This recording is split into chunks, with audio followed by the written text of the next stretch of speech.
Assalamualaikum warahmatullahi wabarakatuh. Perkenalkan, nama saya Rahman Iqbal dengan NIM 2203042766. Di sini saya dari kelas 2 Rek A MJT5. Saya akan menjelaskan sedikit tentang tugas pengantar manajemen. Yang pertama adalah actuating. Definisi actuating. Actuating adalah suatu usaha untuk menggerakkan semua anggota di suatu organisasi agar mereka bersedia bekerja sama dalam mencapai tujuan yang sudah ditetapkan bersama-sama.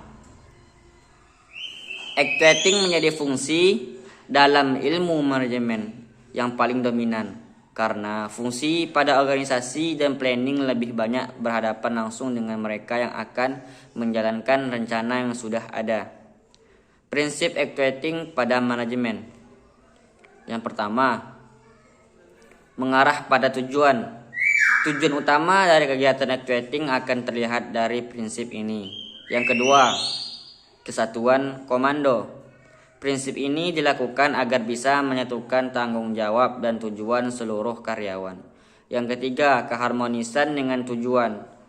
Sebagian besar karyawan bekerja untuk bisa mencapai tujuan atau memenuhi kebutuhannya, tidak bisa selaras dengan tujuan yang telah ditetapkan perusahaan. Definisi fungsi actuating. Fungsi utama dari actuating adalah memprioritaskan seluruh kegiatan yang berhubungan dengan anggota atau kelompok organisasi. Terdapat 4 fungsi utama pada actuating, yaitu yang pertama, pengawasan. Yang kedua, motivasi. Yang ketiga, kepemimpinan. Yang keempat, komunikasi. Pasalnya, sumber daya manusia adalah hal penting agar visi, misi, dan juga program kerja perusahaan bisa berjalan dengan baik.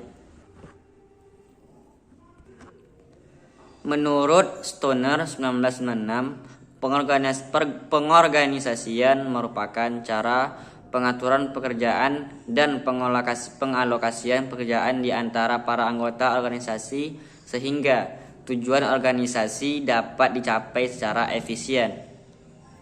Contoh pengorganisasian. Pertama, membagi tugas dan pekerjaan pada tenaga kerja yang ada pada perusahaan. Yang kedua, menegaskan tenaga kerja untuk melakukan suatu pekerjaan yang sudah direncanakan oleh perusahaan. Yang ketiga, melakukan klasifikasi dan pengelompokan pada sumber daya usaha yang dimiliki oleh perusahaan. Yang kedua, struktur organisasi adalah sebagai suatu garis hierarki yang mendeskripsikan berbagai komponen yang menyusun perusahaan di mana setiap individu atau sumber daya manusia pada lingkup perusahaan tersebut kemudian memiliki posisi dan fungsinya masing-masing. Mengapa perusahaan harus memiliki struktur? Yang pertama, dapat membentuk koordinasi untuk karyawan yang berada dalam satu departemen. Yang kedua, mencapai peningkatan efisiensi. Yang ketiga, kejelasan operasional. Berikut the right man of the right place memiliki makna untuk menempatkan seseorang sesuai dengan kemampuan atau keahliannya.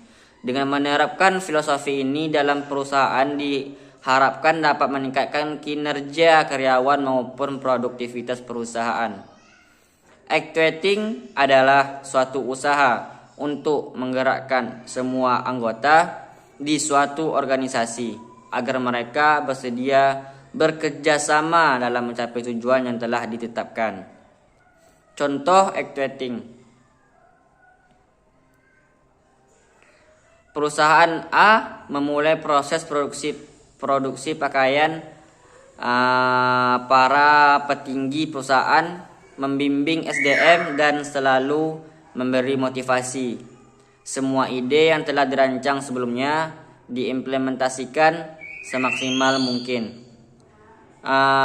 Dan selanjutnya, actuating atau pengarahan sangat diperlukan setelah tugas dibagi-bagi kepada setiap individu atau kelompok sesuai dengan bidang dan tanggung jawabnya masing-masing.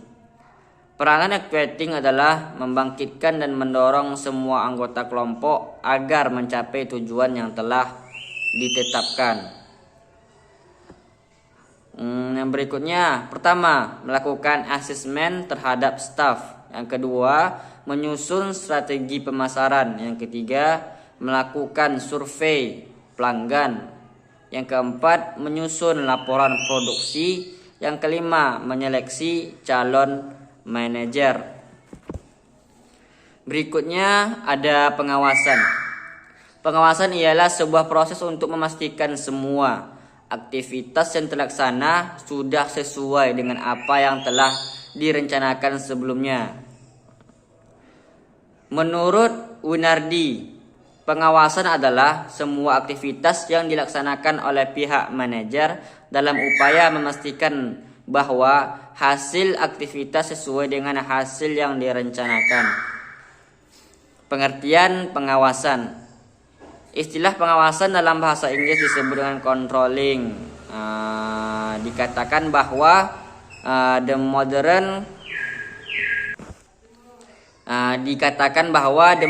concept of control. Hal ini berarti bahwa pengawasan tidak hanya melihat sesuatu dengan seksama dan melaporkan hasil kegiatan mengawasi, tetapi juga mengandung arti memperbaiki dan meluruskannya sehingga mencapai tujuan yang sesuai dengan apa yang telah direncanakan.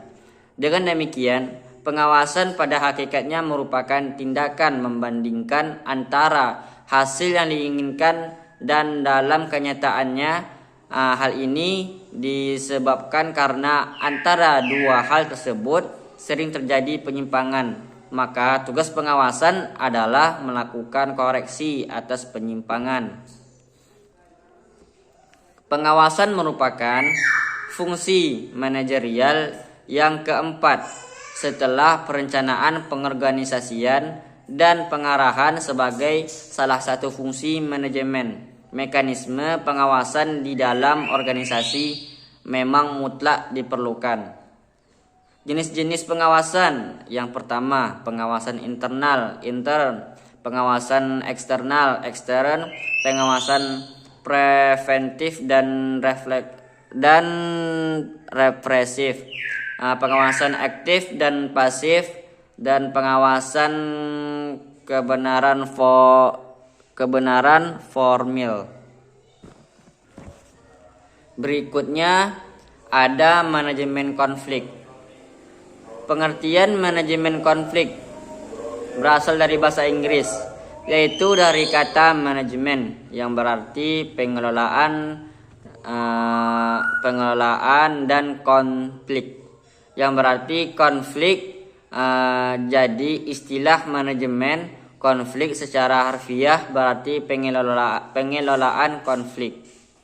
Menurut para ahli Thomas 1974, manajemen konflik adalah proses mengidentifikasi, mengorganisasi, dan mengatasi konflik yang terjadi dalam organisasi.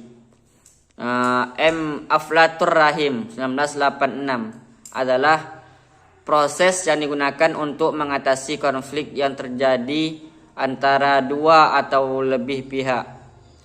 RK Kandawala 1977. Manajemen konflik adalah proses yang digunakan untuk mengatasi konflik yang terjadi dalam organisasi. Fungsi manajemen konflik. Yang pertama, mencegah timbulnya konflik. Yang kedua, mengelola konflik yang sudah terjadi. Yang ketiga, menyelesaikan konflik. Yang keempat, meningkatkan kualitas hubungan. Yang kelima, meningkatkan produktivitas. Strategi manajemen konflik. Yang pertama, strategi penghindaran. Yang kedua, strategi penyelesaian. Yang ketiga, strategi kolaborasi. Yang keempat, strategi dominasi. Yang kelima, pengalihan. Contoh manajemen konflik. Konflik antara manajemen. Yang pertama, konflik antara manajer dan karyawan. Konflik antar departemen. Yang ketiga, konflik dengan klien. Yang keempat, konflik dengan mitra kerja. Yang kelima, konflik dalam pembagian tugas. Kesimpulan.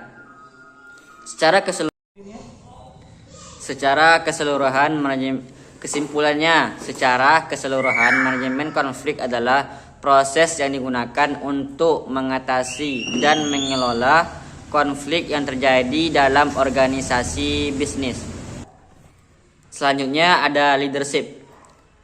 Pemimpin adalah orang leadership. Pertama, kepemimpinan. Pemimpin adalah orang yang ditegaskan atau yang diamanahkan untuk memimpin orang lain. Kepemimpinan adalah sekumpulan orang pimpinan. Definisi kepemimpinan adalah seseorang yang mampu memberikan pengaruh kepada bawahan untuk membantu perusahaan dalam mencapai kegiatannya. Kemampuan terdiri dari